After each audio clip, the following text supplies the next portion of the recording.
Hi, my name is Kumari Sky, and this is a yin yoga pose tutorial for the pose called toe squat.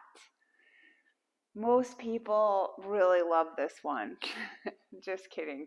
This usually isn't a favorite of everyone's, but this pose is really intense. It stimulates all the meridians that begin and end at the soles of the feet. It really helps to open the toes and it also really strengthens the ankles. So I'm going to give you a side view. So I'm tucking my toes. Some people will need to pull their pinky toe under. So this is the toe squat without any props. So you could hang out here for 1, 2, 3 minutes. It's also a really great place to do some shoulder and arm things. Sometimes I'll do like eagle arms. So if this is really intense for you, just take some time to come in and out of it. Maybe hold it for 10 seconds and then come out for 10 seconds. You can also just tap your feet. um, the thing is, though, if there's any pain in this, especially in the knees, just you don't have to do this one. Definitely skip this one. Um, and like I said, if your ankles feel really tight, you don't have to stay for very long.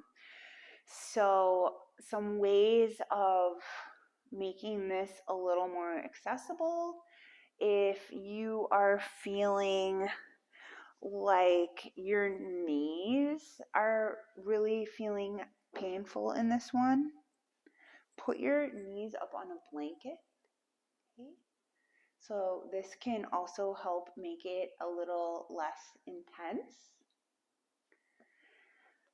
Sometimes it can be really helpful to place a blanket between the calves and the buttocks. Can help open things up. Another thing that you can try if your knee, like if you don't have any like known knee issues or torn meniscus or knee replacement, but your knees feel a little sensitive, use little washcloths between the calf and the thigh. And this actually can help like spread open the knee joint a little more to help you feel like a little more sense of freedom here. Okay.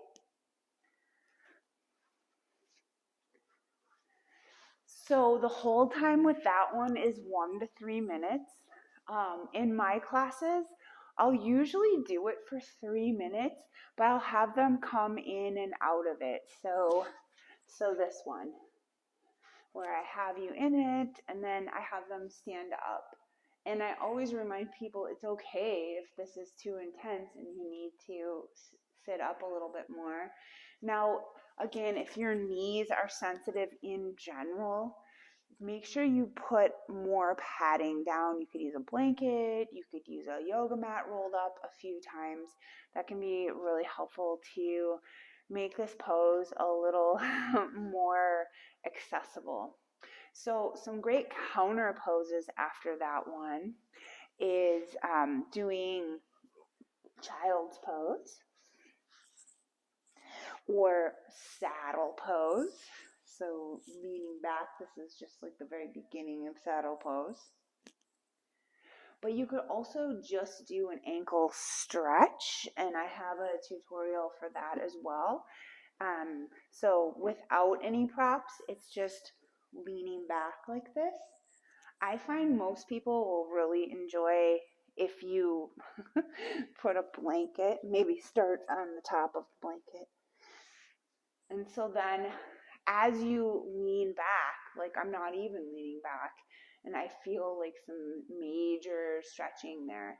Well, that's going to feel really good as a counter pose after you just held the toe squat for a half hour, not half hour, that would be a long time, for 3 minutes.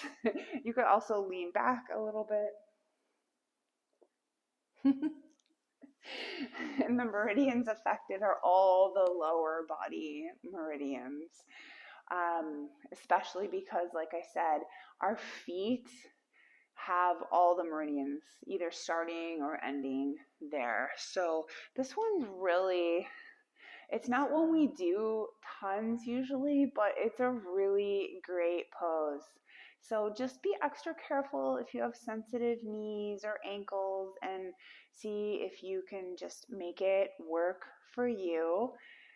It's pretty intense. And yeah, just make sure you take breaks if you want to get better at the toe squat. And let me know if you have any questions. I would love to answer them in the comments below. Thanks so much for watching.